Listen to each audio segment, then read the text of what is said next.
2024, pero dada las circunstancias de una olla de presión en el país que pide elecciones el 2023, ¿cuál sería la mejor salida, doctor Warren González, según su punto de vista, por favor? Antes de responderte, debo decirte de manera muy somera, las masas están desbordando, y es que a partir de una racionalidad formal que no ha sabido dar lectura exacta a lo que está pasando en el país, es que los canales formales se han visto desbordar. Y esto lo digo sin el afán de justificar lo que está pasando, sino de explicar el fenómeno. Y aquí quisiera yo decirte una cosa. Estos actos que tienen características de delito, que son actos contra la tranquilidad pública, el orden público, y que deben ser perseguidos o sancionados en su debido momento, reflejan ese gran resquemor de la población, que ya no cree en nadie, y menos en esta clase política, que ha visto de ella, o sea, de la política, ha visto un gran escenario para hacer negocios, y de ahí que la respuesta de la calle resulta contundente. Por eso que no tanto me agrada a mí decir, o sea, incurrir en el mismo talante vicioso de terruquear a la gente por lo que protesta y se excede, incurrir incluso en delito. No, hay una situación que explica.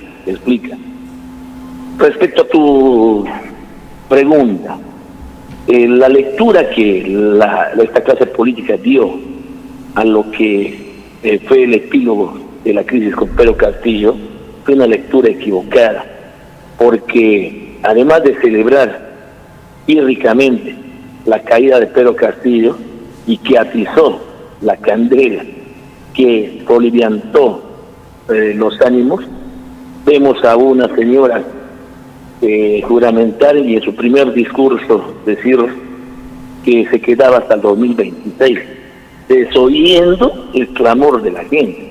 La gente en las calles donde usted vaya, y no hablamos gente ligada a Pedro Castillo, menos aún a Perú Libre, sino la gente que incluso que ha votado contra Castillo, o no ha votado por Castillo, está en la idea, fíjate, que también se vaya la gente del Congreso. ¿Cómo dar una salida a una situación tan crítica? Porque no ha empezado ahora. Esto ya viene del 2016, cuando una señora con 73 congresistas, y me refiero a Keiko Fujimori, declaró la guerra al Perú y a la sociedad peruana, porque dijo, a partir del Congreso yo voy a gobernar. Y eso no es así. La intención era clara, boicotear, petardear al nuevo gobierno. Y en ese entendido no había ni siquiera la menor pizca, el menor atisbo para creer que era un gobierno de izquierda, y en razón de una posición político-ideológica, ponerse en una posición cerril. No había. Entonces, verás de que se tumbaron ministros, se tumbaron gabinetes, se tumbaron al propio presidente PPK, lo cambiaron con otro. En esta sucesión de cosas que hemos tenido, ¿no?, en menos de 7 años tenemos hasta 6 presidentes. Entonces, es una situación de ahora. Pero esta racionalidad sustantiva, o sea, la realidad, la calle, como quieras llamarle, lo ha desbordado. Y la gente, la clase política, en lugar de dar una lectura correcta, ¿qué hace? Celebra con fotos y tantas cosas. Luego la señora celebra la caída de Pedro Castillo, y luego la señora anuncia al 2026, cuando la gente estaba queriendo que convoque ya elecciones. ¿Cuál es la salida que se debe dar? Mire, si esto no entiende la señora Dina, y no entiende el Congreso, que la gente cuando dice queremos que se vayan todos, esto que está diciendo de manera inmediata, si no le entienden así, o si creen que sí, ya nos vamos a ir y convocamos para el noviembre del 2025, lo que están haciendo más es provocar más, generar más desorden, porque la gente cree entender bien o mal que los males que se están dando es producto de esa clase política putrefacta, y como tal lo que quiere es cambiar. Entonces cualquier atisbo de querer entornillarse en torno al poder, va a generar más crisis. Yo le digo sinceramente, dentro de la formalidad o dentro de la racionalidad formal, debemos ver el mecanismo legal que apure ese tema. Yo estoy de la idea que sea el 2023, y habría que establecer un cronograma netamente de emergencia para que ese propósito se cumpla. Sin embargo, doctor Warren González, si uno va al formalismo, tiene que haber 2 legislaturas mínimas para finalmente se aprueben las reformas políticas y electorales y de allí convocar a nuevas elecciones. No se puede pasar a comer la torta sin cantar Happy Birthday. Déjame terminar la idea que estoy pidiendo, porque justamente me hubieras evitado que me pregunte ¿qué debe tener el componente de esta convocatoria? Que el Congreso que se va a elegir el 2023 se le faculte hacer reformas constitucionales, o sea, sea un Congreso con facultades constituyentes, sea parcial o total, porque la gente también está queriendo eso. Y verás, en un afán, no sé, de suicidio masivo, cuando se habló de reforma a la Constitución, un grupo del Congreso grueso dijo, no, eso no se toca. Y sin embargo, en este ínterin, habrá dicho que las reformas que han habido, y no han venido de la gente de la izquierda, de los caviares, como quieran decir, ha venido de la propia gente que se opone, pero cambiaron o reformaron o enmendaron la Constitución a partir de sus propios intereses. A ver, quiero que lo entiendas bien. Un cambio de constitución o una constitución, para que no la puedas entender lo otro, es una especie de contrato social, lo que hablaba Rousseau. Ya es una especie de contrato social donde se sientan bases del sistema político que va a imperar en un Estado o un país, sobre la estructura del Estado, sobre el modelo económico. Eso no lo puedes hacer sin consensuar, porque la idea es que este documento jurídico político tenga una vigencia más allá de los gobiernos. Pero desde los Estados Unidos su constitución tiene más de 200 años y lo que tienen son enmiendas. Entonces, bajo la idea de que siendo un contrato social y que debe permanecer en el tiempo, esta tiene que ser lo más debatido, lo más consensuado.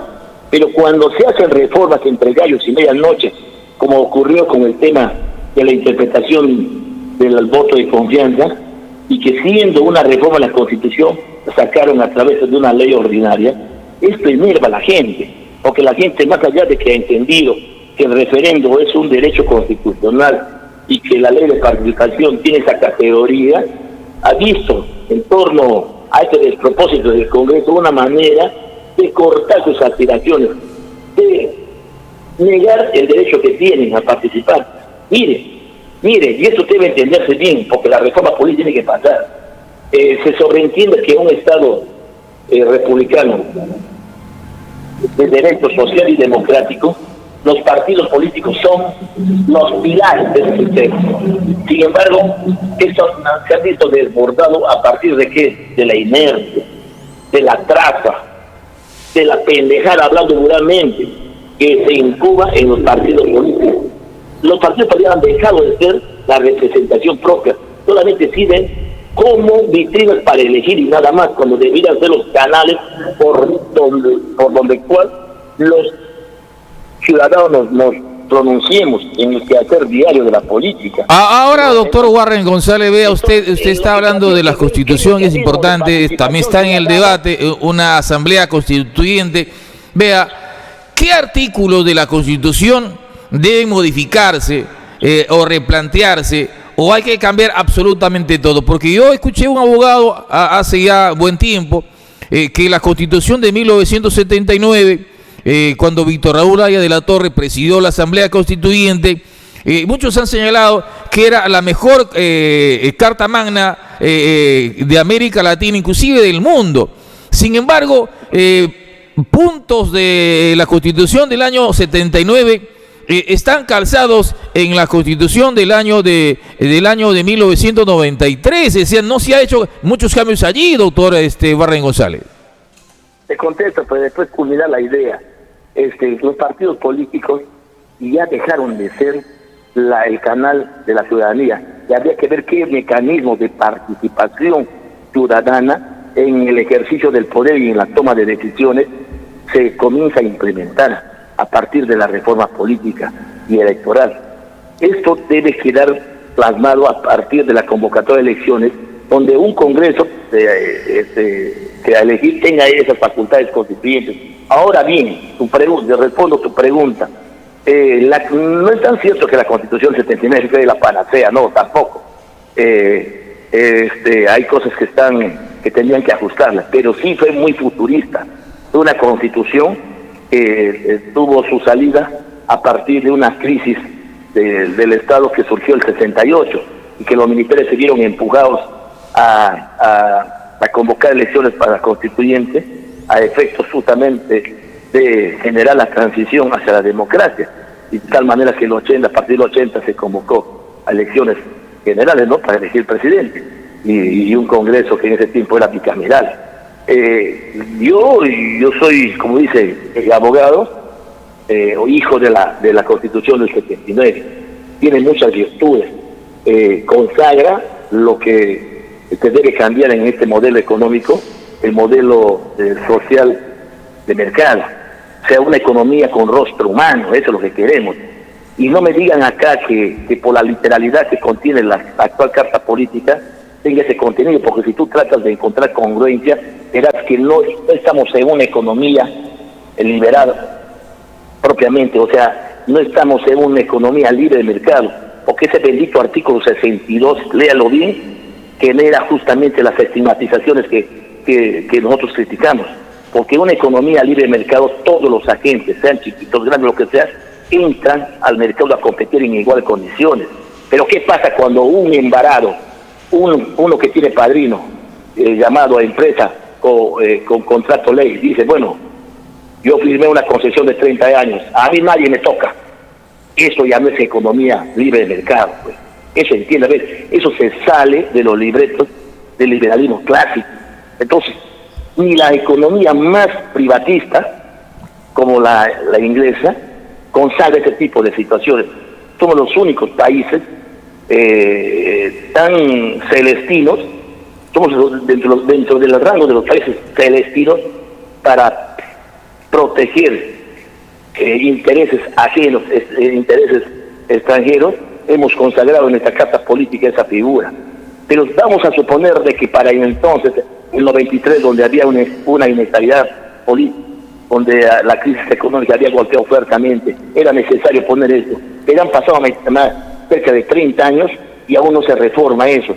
Y estos gurús de la economía dicen, eso no se toca, eso no se toca. La inversión extranjera no se acentúa, no se da, porque la literalidad de una carta o de una norma lo diga, sino de cómo tú, en tu quehacer político como Estado, a través de los hagas, a través de los turnos de los gobiernos, tú le generas confianza, tú le generas estabilidad política. Ahí le das la gran confianza que requiere el capital extranjero para que venga a invertir. Pero ese bendito artículo 71 de la Constitución es una especie de ignominia. Servís a la cara del país frente a la inversión extranjera. ¿Y por qué no se ha modificado el artículo económico donde se tiene que ver mucho lo que es el contrato ley? Cierto, es verdad, hay un contrato ley para una especie de concesión o una obra pública que contrata un empresario, gana la licitación pública y ese contrato ya tiene rango de ley. Por tanto, es intocable, no siquiera se puede revisar, ni siquiera se puede hacer cambios dentro del proceso justamente de ese contrato, doctor Warren González. Así más o menos a entender, pero no opera para todos, opera sobre todo para el gran capital extranjero, para la gran inversión extranjera. De ahí que la gente se da cuenta, pues dice, pero si todos somos iguales ante la ley y en el mercado también, entonces, ¿qué sentido tiene que yo entre ser empresario chiquito, microempresario o gran empresario, cuando hay un empresario llamado inversor o inversionista extranjero, viene de afuera y tiene su contrato ley, y a él nadie le toca? Nadie le toca. Entonces, eso no es de economía libre de mercado. Si no entienden estos gurús de los neoliberales, la esencia del liberalismo económico está en otra cosa, pero menos en una economía libre de mercado. Pero, así como decías que hay cosas que tienen que modificarse, el modelo económico es uno de ellos. Otro punto que debe modificarse es el tema de los derechos sociales de las personas, que a partir no solo de la literalidad constitucional del 93, sino desde que entró el señor Fujimori, los despidos, el pisoteo de los derechos sociales y laborales se vio concretada a partir de una política que desconoció que dentro de la producción el elemento fundamental es el trabajo. Y sin embargo, ¿qué se ha hecho?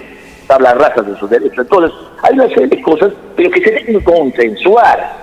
¿No cree usted, doctor Warren González, que este tema del modelo económico que ha permitido el crecimiento de este país, vea usted, es importante? Seguramente usted ha visto, seguramente conoce de mucha gente que gracias a su esfuerzo empresarial salió adelante desde abajo, lógicamente dentro de este marco de lo que señala el libre mercado. Vea, es importante, como usted señala, si hacemos un caso comparativo, ¿verdad? En el gobierno de Alejandro Toledo se hablaba del chorreo económico, pero ese dinero que debería llegar a los sectores más empobrecidos de este país con obras públicas se quedó en la corrupción. Igual ha pasado durante el gobierno de García, que crecimos casi a un ritmo del 8% en la economía global en América Latina. Pero la pregunta es, ¿qué pasó? ¿Por qué las obras públicas no se hicieron? Se abandonaron. Gran parte de lo que usted señala, doctor Warren González, se perdió en la corrupción. ¿Y eso tiene que ver la Constitución o el Código Penal? Hay dos temas que hay que dilucidar. El primero, el tema del gran mito urbano que nos han impuesto, que gracias a esta Constitución, gracias al modelo impuesto mano militar por Fujimori, es que estamos adelante. Fujimori no hizo crecer el país, eso entiéndanlo bien. Los que hicieron crecer este país fue a partir de la caída de Fujimori, cuando llegó Toledo y luego Alan García, y nos hicieron crecer 6% en un caso y hasta casi 9% en el caso de Alan García. Pero dirán, pero fue sobre las bases económicas que sentó Fujimori. Fujimori, y hay que reconocerle, que generó estabilidad económica. Recordarás a una hiperinflación, una inflación galopante que teníamos, con cifras que desbordaban más allá de los imaginarios. 88-90. Claro, era incontrolable, nos estaba llevando al descalar, al precipicio. Eso es cierto, no lo vamos a decir que no, pero aplicó una política de shock que era recomendable, incluso no solo por aquellos que pregonan el neoliberalismo, sino por aquellos, los heterodoxos que se dicen en la teoría económica, que también dicen que es la única manera de parar, que el carro vaya al precipicio. Es una parada brusca, donde, para que lo puedas imaginar, donde en el carro, en las combis que están viajando 15 o 20 personas, morirán 7 u 8 por el freno muy brusco que va a dar. Unos saldrán por la ventana, otros se irán de bruces, otros chocarán contra el y van a morir. Más o menos así es ejemplificado e ilustrado el tema. Pero ese modelo, que dicho sea de paso, el señor dijo que no lo iba a aplicar y que lo pregonó de manera sincera y franca, valgallosa, la aplicó Fujimori. Esa es la virtud de la estabilidad que debemos reconocer, porque se sinceró precios, se generó una paridad cambiaria estable, las cifras macroeconómicas crecieron.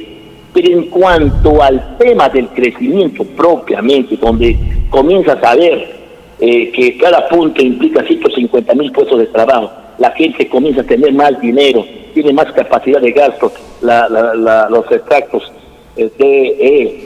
y consecuentemente, a partir de esa situación, la clase media, la clase C, comienza a percibir de que los ingresos de esa gran masa a esa clase también le genera provecho, le genera utilidad. Entonces, esa situación se dio a partir pues de Toledo y a partir de Alan García, más allá de los actos de corrupción que hayan dado en su gobierno y que deben ser perseguidos, pero se comenzó a presentar a partir de eso. Y una vez en una conferencia que no es de derecho, sino así, porque yo soy con temas que me interesan, que de mi profesión, yo asisto de una manera muy silenciosa porque me gusta escuchar y aprender. Escuché con meridiana claridad aquello que establecía en qué consiste el crecimiento. Es una tarea difícil, porque puede estabilizar el país y a partir de ese hecho comenzar a crecer una tarea muy delicada, de gran ingeniería, porque a partir de dosificar más dinero en la vida económica del país puede generar expectativas de inflación, o sea, volver como un círculo vicioso a lo que te generó una crisis económica tan aguda como fue en los años 80. ¿No cree usted que más allá del modelo económico, la crisis que hoy nos embarga en este momento tiene su raíz, según la Contraloría General de la República, 25.000 millones de soles se pierden en corrupción, en obras abandonadas, en obras que no se concluyen, obras embalsadas allí y que hasta ahora evidentemente el gobierno y la ciudadanía pierde millones de empleos, trabajadores que seguramente deben estar trabajando, no tienen economía, porque ese dinero evidentemente se pierde en corruptos, gobierno regional, alcaldes, etcétera, etcétera, doctor Warren González. Hugo Alberto, ese es el otro tema, que no tiene nada que ver con la literalidad constitucional, porque es un tema de comportamiento. El tema de la corrupción tiene que ver cómo cada uno en el quehacer diario tiene una actitud complaciente frente a aquello que es incorrecto, aquello que es ilegal. Eso debe entenderse, no tiene que ver con la Constitución, porque por más que la Constitución en todas sus letras y en todos sus artículos está prohibido hacer actos de corrupción, la gente va a seguir cometiendo actos de corrupción. Este lastre, esta enfermedad que está bajo nuestra piel, ha incidido, cierto es, ha tenido impacto sobre cobertura de aquellas necesidades de nuestra población, caso de salud, caso de educación, caso de vivienda, de tal manera de que hay un grueso marco del presupuesto que se da a las entinas de la corrupción a partir de la actitud del funcionario, del mal gobernante, del mal presidente. Pero en este caso concreto se respecta al Congreso, de aquellos que hacen lobby en el Congreso, porque como bien ha señalado esta congresista del Morado, de esta señora, que fue regidora en Lima, lo dijo con meridiana claridad. No les interesa el suelo, que es de 16.000 soles. La gran miel, la gran chancaca está en las comisiones, en los lobbies. ¿Cuánto vale mi voto? O sea, a esta clase política enquistada en el Congreso no le interesa, pues, ¿sabes qué? Los 16.000 soles, porque tú te pones a pensar que gente que ves en el Congreso, que son empresarios, que son hombres que tienen de ingresos superior a los 30.000, 40.000 mensuales, el sueldo de 16.000 resulta, pues, un lapo, un mentiza a sus aspiraciones económicas. Habida cuenta que si yo gano 40.000, 50.000, 100.000 soles mensuales, no voy a dejar eso para ir a ganar pues 5.000 o 6.000 soles, ¿no? Entonces, no es eso, pues, es otra la mermelada, es otra la nuez. Y bien ha señalado a este congresista de que detrás de todo ese afán de querer llegar al Congreso hay el afán de volverse rico, porque la gente ha comprendido que la política, o cree que la política es un escenario donde se puede hacer negocios. Por eso que la política se ha degradado. Y en ese afán de cosas los partidos políticos han contribuido, porque ponen en sus vitrinas a quienes aportan en la campaña, sepa o no sepa leer o escribir, lo ponen ahí. El aporte es el gran mérito, es el gran mérito. Por eso es que tenemos esta clase política degradada. Y yo cuando recuerdo era estudiante y me gustaba asistir al Senado, veía la calidad, el nivel académico, caramba, el nivel profesional de esos senadores. Oye, escuchen, pues vean a los representantes actuales, dan pena. y otros que no saben ni siquiera, nunca hablan, ¿no? Callados, no levantan, ponen su voto y nada más. Entonces, eso, ¿quiénes están contribuyendo? Los que exponen las vitrinas electorales de los partidos. Pero ¿quiénes también tienen una corresponsabilidad? Somos los ciudadanos, porque nosotros optamos, nosotros elegimos, nosotros decimos que esto nos va a representar, sabiendo, bien advertidos, y en otro caso, sin tomarnos la molestia de ver de quiénes se trata, se vota a veces con el corazón, cuando estos temas que tienen que ver con la oportunidad que tiene el ciudadano de verse representado con alguien que valga la pena, porque va a tener que ver con la... Lamentablemente, doctor Warren González, el ciudadano de a pie no vota por una propuesta, no ni siquiera lee el plan de gobierno, vota por quien le da alguna bebida, alguna comida, un polo, un regalo, una dádiva. Igual pasa con los partidos políticos. Los partidos políticos ya no tienen principios, no tienen ideología, no tienen doctrina, simplemente es un vientre de alquiler.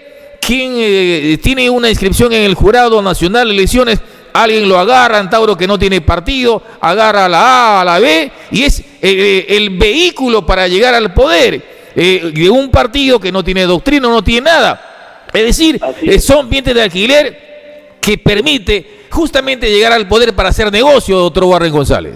Así es, así. Los partidos se han convertido en eso, ¿no? En menos vehículos, no para canalizar o encauzar el sentir, las expectativas de una ciudadanía ávida de querer verse bien representada, sino en el vehículo que se lleva de tal paradero a tal paradero, en este caso al Congreso, a la gente indeseable, a la gente impresentable. En ese afán, no suben a ese vehículo, a ese micro, gente buena que de repente no tiene plata, sino aquellos que sí pueden pagar el pasaje, ¿no? Entonces, muy bien las ejemplificadas. Pero también habría que hablar del otro ingrediente, que también ustedes, como comunicadores sociales, tienen la gran responsabilidad de desenmascarar en campaña, no aceptar propaganda de gente que sabe que está queriendo llegar al Congreso, que llegar a la municipalidad, querer llegar al gobierno regional por otras razones. Y en ese afán de cosas comienzan a regar, ¿no? Como polvo de oro, o polvo de oro, comienzan a regar el camino para que encandilados, embaucados o embolinados, los demás agarren pues ese oro, ¿no? Entonces, ustedes tienen que ser muy cerriles en ese tema, establecer una posición de no aceptar, desenmascararlos, decir, incluso de manera sutil llamarlos a entrevistas y ahí hacerlos una especie de examen académico, desnudarles lo que son, porque ese tipo de gente, la población que va a votar debe saber qué grado o qué nivel académico tiene, qué grado de... Pero eso parece que no interesa a nadie, doctor Warren González. ¿Cómo es que cómo un sector del pueblo peruano eligió a Pedro Castillo, que cuando le preguntó el juez, ¿usted tiene algo que decir?, dijo que no, cuando debería haberle dicho al juez, señor, yo hice el mensaje, o qué pasó allí? No respondió absolutamente nada el señor Castillo. Bueno, ese es otro tema. Sin embargo, refleja aquello que estamos diciendo, ¿no? Cómo llega la gente al poder y cómo, a partir de ese ejercicio, busca la manera de sacar más provecho. Y ahí está, creo, la cosa. Estas reformas no se van a atender, no se van a tomar en cuenta dentro de lo que creemos que debe ser la siguiente exigencia en lo que respecta a convocatoria de elecciones inmediatas. Doctor Warren González, para concretar de alguna manera su participación, ¿usted está de acuerdo que se adelante las elecciones el 2023 o el 2024? Lo más pronto posible, porque es la manera de salir de esa crisis. Cualquiera, supongamos de que el día de renuncia y asuma José William Zapata, la gente peor va a ser, peor. La gente lo que quiere ver es que todo eso que han sido elegidos en 2022 que vaya cuanto antes. Es como si, disculpa que pongo a alguien, a un vecino, la mujer cansada de maltratos, etcétera, etcétera, y le dice, lárgate, hija, a fin de año o cuando Pepito crezca un poquito voy a irme. Vete ahorita. Eso es el mandato. Eso es el mandato del pueblo en este momento. Váyanse ya, no les queremos. Entonces no sé si a partir de una lectura equivocada sale una señora juramentando y en su primer discurso dice, bueno señores, nos vamos aquí hasta el 2026, juramento hasta el 2026. Quiere provocar a la gente, por eso tiene la reacción, porque si el señor hubiera matizado un discurso tratando de empatizar situaciones como quien le dice, voy a presentar un proyecto de ley que afiate esta situación de crisis con lo que la gente quiere a efectos de que se adelante elecciones, de repente hubiera aguantado. Pero lo que han hecho es provocar, y hay que ahora ni en Dina, que de acuerdo a la sucesión constitucional es la presidente legitimada, y en eso no hay vuelta que dar, porque lo que hizo Pedro Castillo es condenable. Pero en lugar de empatizar situaciones, empatizar la coyuntura con el que, pues, ¿qué ha hecho? El juramento para un gobierno hasta el 2026, y la gente, pues, no es ninguna tonta, le entendió. Entonces, amén de que todo este asunto hay indicios razonables para sostener y concluir en la idea de que fue producto de una situación, de una conspiración dentro del Congreso para perdonar la vida a Dina Boluarte, que estaba ya conducida por las horas caudinas para ser degollada, y ahí en este ínterin dijeron, bueno, negociaron, se le tumba a este y se le pone a él. Sabrá Dios qué otras cosas habrán negociado.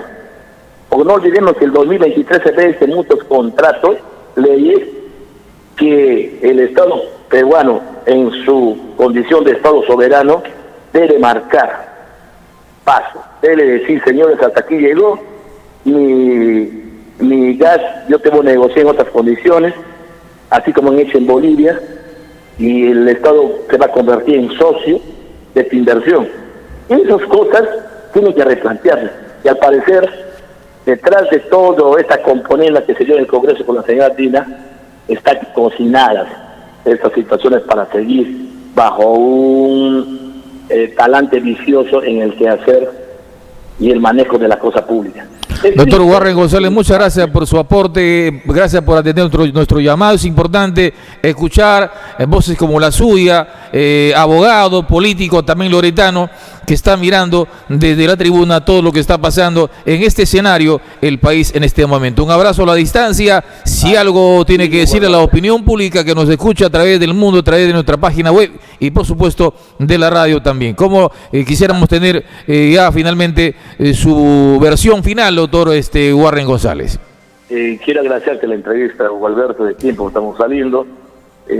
Justo la coyuntura obliga a que te acuerdes de mí y me des una timbrada para dar mi opinión en torno, o mi parecer, por lo menos, en torno a lo que está pasando en el país. Por lo demás, otra vez expreso mi agradecimiento y que Dios te bendiga, abogado. Un abrazo muy gentil, doctor Warren González, abogado, además empresario también.